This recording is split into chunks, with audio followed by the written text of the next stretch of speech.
여러분 제가 어린 시절에 여러분 수양의 이제 시즌이잖아요. 네, 오늘이 마지막 어떻게 보면 오프라인인가요? 아니 어떻게 되나? 우리 주일 집회 때 이제 등록이 가능한 것으로 마지막인데 나머지 이제 현장 등록이겠죠. 네, 제가 뭐 어린 시절이라고 하면 여러분 뭐 호랑이가 담배 피던 시절을 그렇게 상상하시겠지만 저도 나름대로 어린 시절이 있었고요. 여러분과 같이 20대에 네, 청년의 때도 있었고요. 네, 그때가 가물가물하지만 네, 벌써 20년이 지났는데 이제 올해 제가 41살이니까 벌써 우리 진영이가 말하지 않아 맞는 거 알아. 너 나한테 지금 2방 샀어. 네. 근데 제가 어린 시절에 수양회를 처음 참석한 게 뭐 주일학교 당시에는 이제 저희 모교회가 되게 그 당시에 제가 주일학교 다니는 그 초등학교 시절에는 저 때는 이제 국민학교라고 했지만 그 당시만 해도 교회가 너무 작았기 때문에 수양회를 가게 되면 여름에 전교인이 같이 수양회를 갔어요. 네. 수양회를 전교인이 갔었어요. 가면은 뭐 어린애들은 예배에서 빠져요 늘. 그래서 맨날 개울가에 놀고 막 그랬던. 그래서 수양회가 너무 좋았는데 이제 어린이집 학교 수양회가 아니라 보통 여름 성경학교잖아요, 그죠? 우리 여기 주일학교 출신들 잘 알잖아요, 그죠? 여름 캠프잖아요. 그러니까 수양회가 별로 없어요. 되게 재밌지. 그러다가 이제 처음 수양회를 경험하게 된 게 초등학교 6학년 겨울방학 때였어요. 교회에서 분명히 수양회가 있어요. 근데 아버지가 거기 끝났는데 엑스트라로 어릴 또 가래요. 당시에는 이제 온누리 교회에서 우리나라의 최초로 막 이제 예수전도단에서 화요 모임 이제 그 당시만 해도 어쿠스틱 기타를 치면서 드럼을 치고 신디사이저로 키보드로 찬양을 한다는 것은요 당시 한국교회에서 굉장히 파격적이고 쇼킹한 사건이에요. 요즘 막 EDM 있잖아요. 그게 막 굉장히 쇼킹한 것처럼 당시에는 마찬가지로 굉장히 쇼킹했어요. 일본 기성교회에서는요 심지어 악기를 안 다루고 목소리만 찬양하는 교회도 있었고요. 오르간이나 피아노조차도 허락을 안 하는 교회들이 그 당시에 되게 많았어요.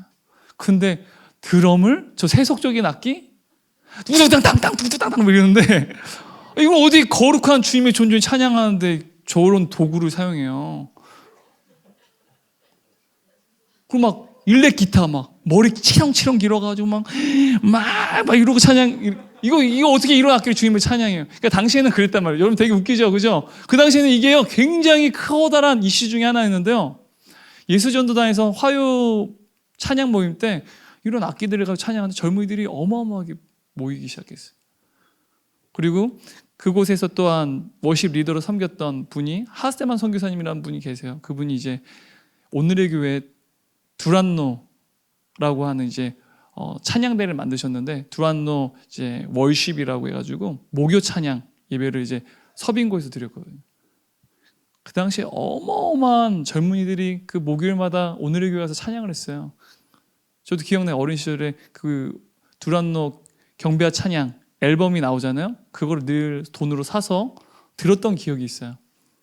제 기억에는 13집까지는 제가 돈 주고 샀던 것 같아요. 그 다음부터는 안 본 것 같아요. 너무 이제 더 좋은 것들이 많이 나오다 보니까 그 두란노 경배와 찬양 팀에서 이제 여름마다요 경배와 찬양 학교를 만들었어요. 수양회 학교가 아니라 사실 수양회인데 거기를 초등학교 6학년 겨울방학도 처음으로 저희 아버지가 집어넣어버렸어요. 양수희 수양관으로 갔는데 집어넣어버렸는데 2,500명인 것 같아요. 근데 그 공간 집회가 이렇게 의자도 안 이루고 신발을 벗고 들어가서 앉는 거예요. 근데 공간이 2,000명도 못 들어가는 공간인데 2,500명이 되면 어떻게 되겠어요? 다들 들어오려고 정말 거의 앞뒤 간격이 거의 빽빽하게 채워져가지고 앉았어요. 무릎 꿇고 앉는 것도 불가능해. 일었으면 앉을 수가 없어요. 내 자리가 없어져. 그래서 막 그런 상황에서 막 4시간씩 예배를 드리고 막 찬양을 하고 기도를 막 3시간씩 하고 어마어마하게 쇼크였어요.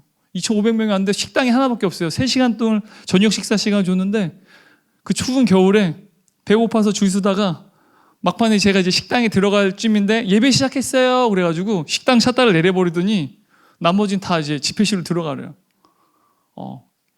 초등학교 6학년 겨울방학이었는데 너무 쇼크 받았어요.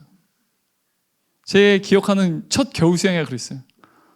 춥고 배고프고 사람 뒷담 많고 죽도록 예배만 드리는 곳. 근데 사람들이 너무 그게 좋대요. 아, 이곳이 너무 좋대요. 천국에 빨리 갔으면 좋겠다. 이렇게 영원토록 주님을 예배하고 싶대요.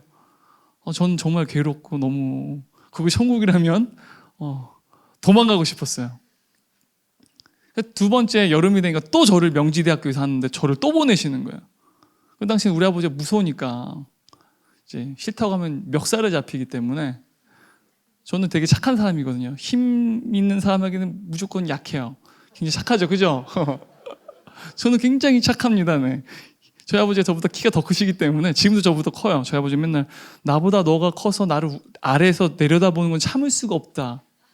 그래서 맨날 안수기도 하셔서 나보다 크지 말지어다 그렇게 기도했는데 저희 아버지 188이고요. 제가 186이에요. 제가 아버지보다 조금 더 커서 위에서 내려다보려고 했는데 영성이 있으신 것 같아요. 저희 아버지 아직도 우러러 보고 있는데 그 당시에는 뭐 키가 작았으니까 멱살 잡히죠. 여름 또 갔어요. 가서도 또 너무 괴롭죠. 또 겨울 되면 또 겨울 돼서 또 보내요. 그래서 제가 그 당시에 뭐 찜질방이라는 게 없잖아요. 찜질방 있었으면 제가 미리 도망갔을 거예요. 근데 찜질방이 없어. 가출을 해야 되는데 가출을 해서 갈 데도 없어요. 네. 한여름이거나 한겨울이에요. 그게 늘. 가출해서 그러면은 한여름에 가출하면 어떻게 되겠어요? 모기한테 막 얼마나 뜯기겠어요. 덥고. 한겨울에 도망가 어떻게 얼마나 추운데.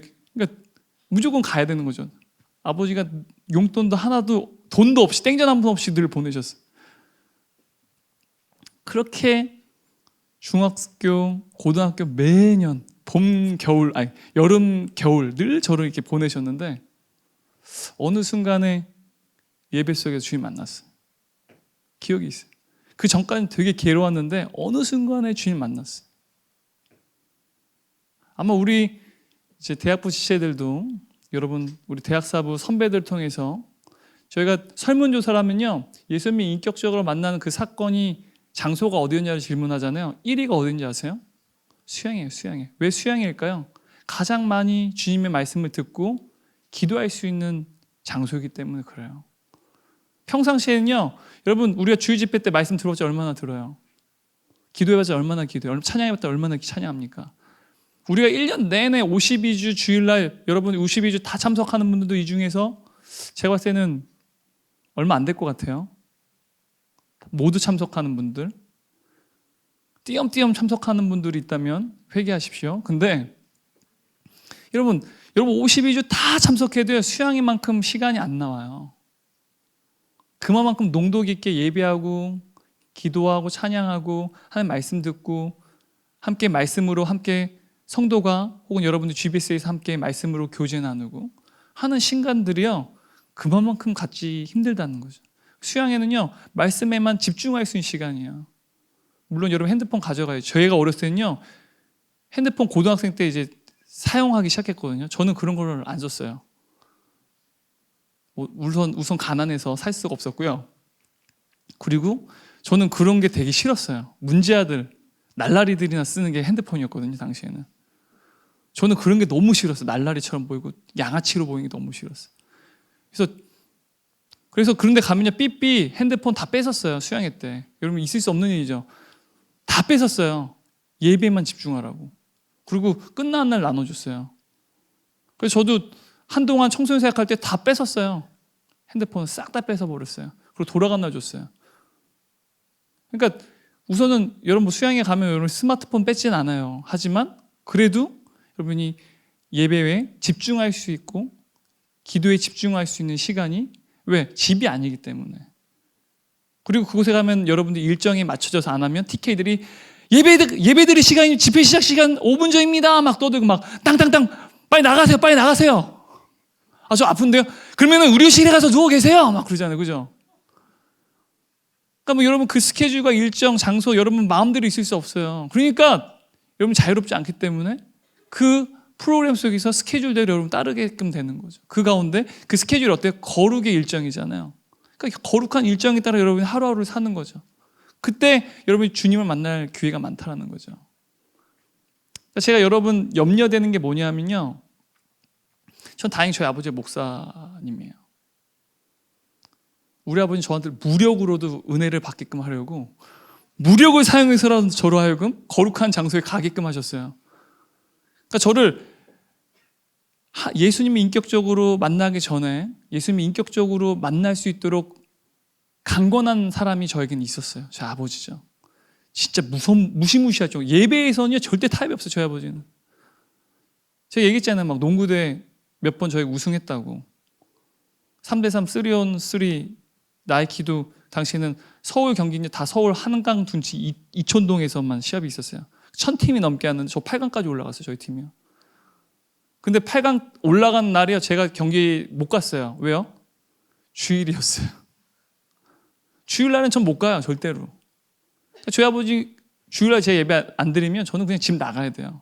아버지랑 그냥 끊어야 돼요. 저희 아버지는 예배에 대해서는요 아파도 무조건 예배 드리러 가야 돼요.